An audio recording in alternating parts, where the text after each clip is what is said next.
Hello everyone. Welcome to UCA Academy. I'm Kishore Pawar, your physics teacher and you're watching me at Unhales Career Academy जहां पर physics basic से लेकर advance तक के सारे doubts clear होते हैं। जी हाँ बच्चों हम डिस्कस कर रहे हैं doctor Homi Bhabha mock test solutions को। और प्रीवियस मतलब पहले वीडियो में हमने फर्स्ट 5 क्वेश्चंस को डिस्कस किया है। अगर अभी तक आपने मेरे फर्स्ट 5 क्वेश्चंस मतलब प्रीवियस वीडियोस को अगर नहीं देखा है तो मैं रिक्वेस्ट करता हूं कि आप प्रीवियस वीडियो को जरूर देखिए ताकि आप आज के इस वीडियो को जरूर समझ सकते हो। So let's continue question number 6। Previous video को जरूर देखो, वीडियो को लाइक कमेंट शेयर करिए। क्वेश्चन नंबर 6 में दिया गया है असर्शन एंड रीजन, मतलब आज का क्वेश्चन नंबर 6 जो है ना वो असर्शन रीजनिंग बेस्ड क्वेश्चन है। बच्चों इस टाइप ऑफ क्वेश्चंस के भी वेटेजेस बहुत ज्यादा हैं और कॉम्पिटिटिव एग्जाम्स में इन टाइप ऑफ क्वेश्चंस को भी बहुत ज्यादा पूछा जाता है। तो मैं आपको रिक्वेस्ट करता हूं, सजेस्ट करता हूं कि प्लीज आप इन टाइप ऑफ क्वेश्चंस को भी जरूर देखिए, इनकी भी प्रैक्टिस करना है आपको। असर्शन में कहा गया है a negative acceleration is associated with slowing down of the body. Yes of course हमने देखा है जब कभी भी ऑब्जेक्ट का वेलोसिटी, ऑब्जेक्ट अगर वेलोसिटी को डिक्रीज करता है, ऑब्जेक्ट की वेलोसिटी अगर डिक्रीज होती है तो उस डिक्रीजिंग इन वेलोसिटी को कहा जाता है रिटार्डेशन, नेगेटिव एक्सेलरेशन, डीसेलरेशन। देखो 3 अलग अलग नाम है लेकिन एक ही है। अगर किसी मूविंग बॉडी की वेलोसिटी अगर डिक्रीज होती है ना, स्पीड कम हो गई, जैसे कि आप चल रहे थे अभी मान लीजिए 60 किलोमीटर पर आवर्स की स्पीड से, आपने ब्रेक अप्लाई किया, आपकी स्पीड हो गई 40 किलोमीटर पर आवर्स, फिर से ब्रेक अप्लाई किया 30 किलोमीटर पर आवर्स, तो इसका मतलब आपकी वेलोसिटी क्या हो रही है, डिक्रीज हो रही है। जब वेलोसिटी डिक्रीज होती है ना तो आप उस टाइम कहोगे कि बॉडी इज रिटार्डिंग। इसी को कहा जाता है body is in negative acceleration, body is in deceleration. Got it? तो ये स्टेटमेंट ट्रू रहा। Negative acceleration is associated with slowing down the body. Yes correct है, बॉडी स्लो हो गई, नेगेटिव एक्सेलरेशन हुआ। True statement. An object may be moving with the uniform speed, but it may be changing its direction of motion. अगर आप यहां पर देखते हो ना तो ये स्टेटमेंट ट्रू है। अगर बॉडी सर्कुलर मोशन में है तो सर्कुलर मोशन में बॉडी यूनिफॉर्म स्पीड के साथ चलती है, उसका डायरेक्शन भी चेंज होता है, ये ट्रू है। ए असर्शन आर रीजन दोनों भी ट्रू हैं, लेकिन असर्शन का करेक्ट रीजन नहीं रहा। तो हम यहां पर सिलेक्ट करेंगे कि both assertion and reasons are true and reason is the correct explanation of this. No, both assertion and reasons are true but reason is not correct explanation of this assertion। तो हमारा option B जो है ना ये correct रहा। यहां पर दोनों ए ही प्रिंट हो चुके हैं, लेकिन डोंट वरी, यहां पर मैं इसे बी कर देता हूं। तो आपका करेक्ट ऑप्शन जो है वो रहा बी। डन। क्वेश्चन नंबर 7 जो है ये भी assertion और रीजनिंग टाइप ऑफ क्वेश्चन ही है। Let's understand this question. assertion में उन्होंने दिया कि the equation of motion can be applied if acceleration is along the direction of velocity and constant. मतलब उनका कहना यह है कि भाई अगर आपको इक्वेशन ऑफ मोशन अप्लाई करना है तो आप कब अप्लाई कर सकते हो, direction of velocity, direction of acceleration ये सेम होना चाहिए और एक्सेलरेशन कांस्टेंट होना चाहिए, तो ही आप इक्वेशन ऑफ मोशन को अप्लाई कर सकते हो। It's not like that, this is not the condition. ऐसे कुछ नहीं है। आप इक्वेशन ऑफ मोशन को अप्लाई कर सकते हो अगर direction of motion, direction of acceleration और डायरेक्शन ऑफ वेलोसिटी अलग है तो भी आप अप्लाई कर सकते हो। एक्सेलरेशन कांस्टेंट नहीं भी रहा तो भी हम इक्वेशन ऑफ मोशन को अप्लाई कर सकते हैं। सो ये स्टेटमेंट जो है ये फॉल्स है, ये गलत स्टेटमेंट हो गई।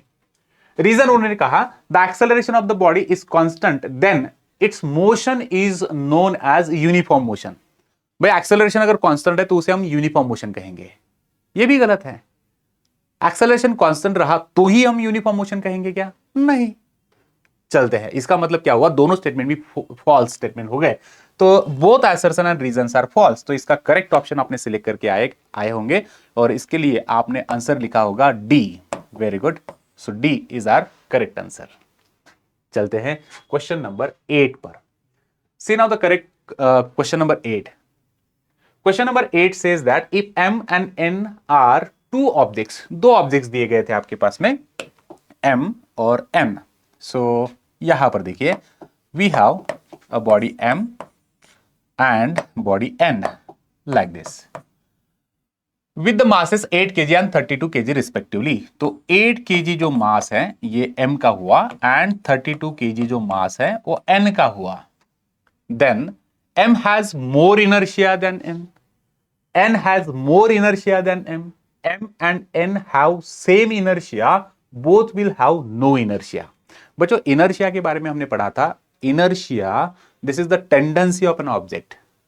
अगर ऑब्जेक्ट का मास ज्यादा है तो इनर्शिया भी ज्यादा होता है। मतलब इनर्शिया और मास का रिलेशन क्या है? Inertia is directly proportional to the mass of body. जितना ज्यादा मास उतना ज्यादा इनर्शिया। शायद आंसर आपने सिलेक्ट कर लिया फिर करेक्ट, वेरी गुड।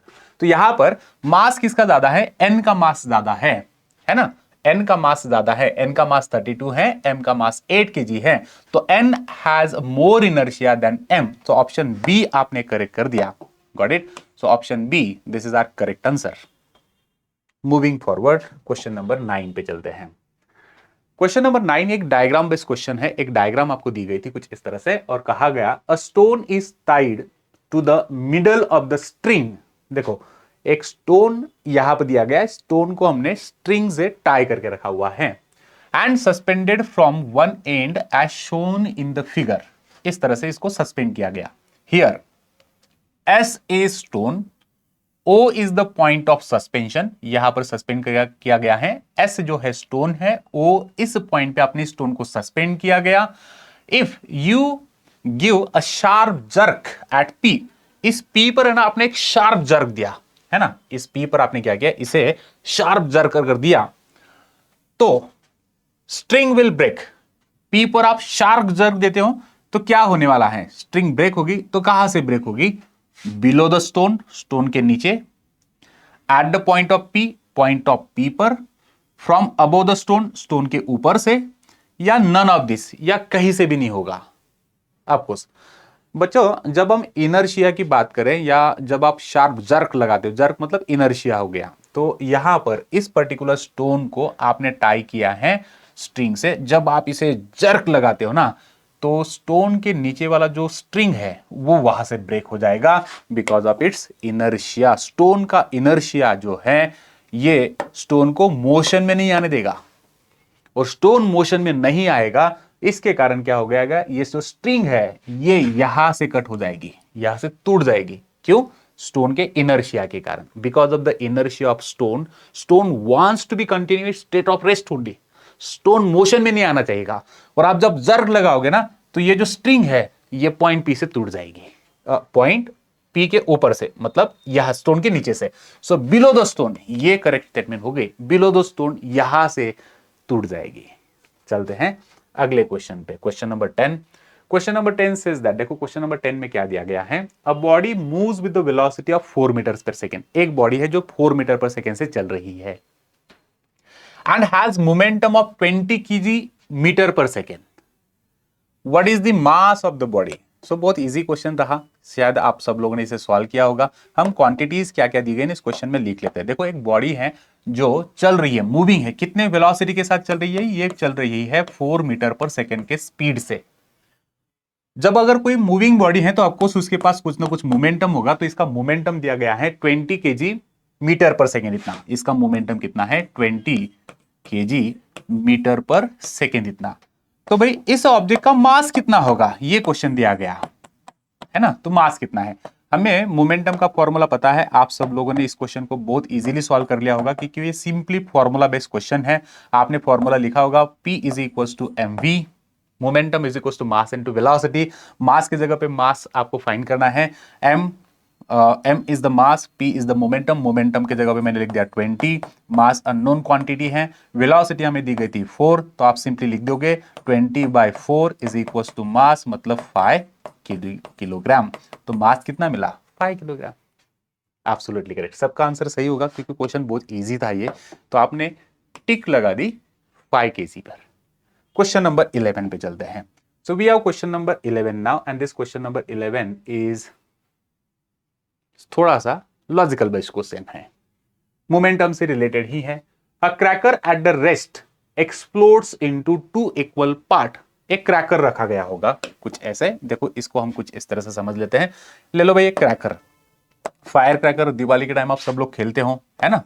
ऐसे सपोज यहां पर हम ले लेंगे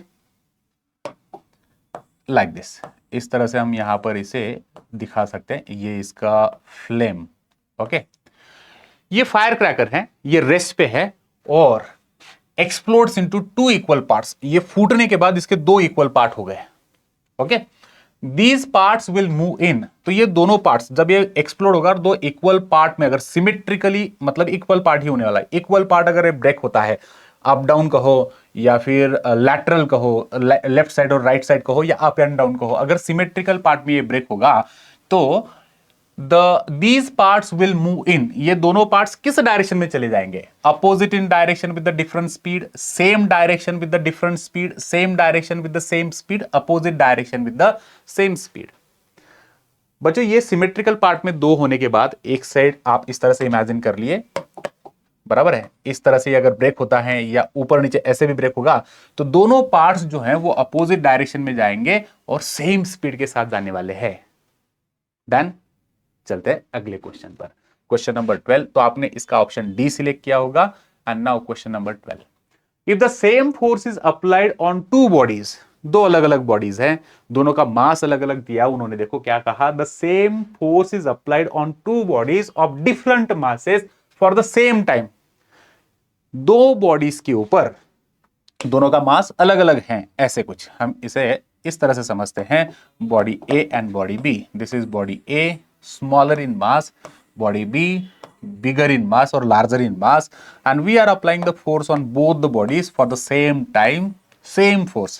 मैंने F1 अप्लाई किया, F2 अप्लाई किया, where F1 is equals to F2, force में अप्लाई कर रहा हूं टाइम T1, फोर्स में अप्लाई कर रहा हूं टाइम T2, T1 और T2 ये भी टाइम इक्वल है। तो what happens to the momentum of two bodies? अब कुछ दोनों का मोमेंटम इंक्रीज होगा।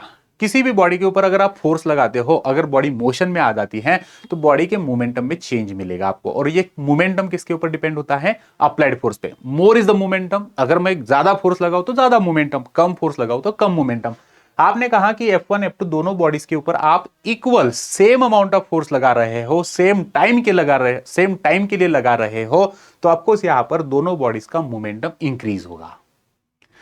उन्होंने आपको दिया है मोमेंटा, मोमेंटा मतलब क्या हो गया? प्लूरल वर्ड, दोनों का, दोनों के लिए मोमेंटा इंक्रीजेस, दोनों का मोमेंटम इंक्रीज होगा। लेकिन यहां पर एक पॉइंट उन्होंने आगे दिखा रखा है, द मोमेंटा रिमेन सेम, मतलब दोनों के लिए दोनों का मोमेंटम अगर हम यहां पर ले लेंगे तो दोनों का मोमेंटम रेशियो वाइज ये सेम होगा। गेटिंग? तो इसका ऑप्शन सी ये सही रहा, option C is the momenta remain same. Okay, question number 13 पे चलते हैं। ओके, सो क्वेश्चन नंबर 12 तक हमने डिस्कस कर लिया है, क्वेश्चन नंबर 13 ऑनवर्ड्स हम अगले वीडियो में डिस्कस करेंगे। बच्चों अगर किसी भी क्वेश्चन में अगर आपको कुछ डिफिकल्टी लग रही है या कुछ पॉइंट अलग सा लग रहा है, सो आई रिक्वेस्ट यू प्लीज आप कमेंट करते रहिए और आने वाले वीडियोस को जरूर देखोगे। प्रीवियस वीडियोस मतलब फर्स्ट 5 क्वेश्चन वाला एक वीडियो मैंने अपलोड किया है, उसे भी आप लाइक कमेंट शेयर करिए। और आज का ये जो वीडियो था, इस वीडियो में हमने क्वेश्चन नंबर 6 से लेकर क्वेश्चन नंबर 12 तक डिस्कस किया। इस वीडियो में भी कुछ अगर आपको डाउट लग रहा है, कुछ पॉइंट्स है, तो प्लीज कमेंट करिए। Thank you very much for watching this video. Take care you all, bye bye.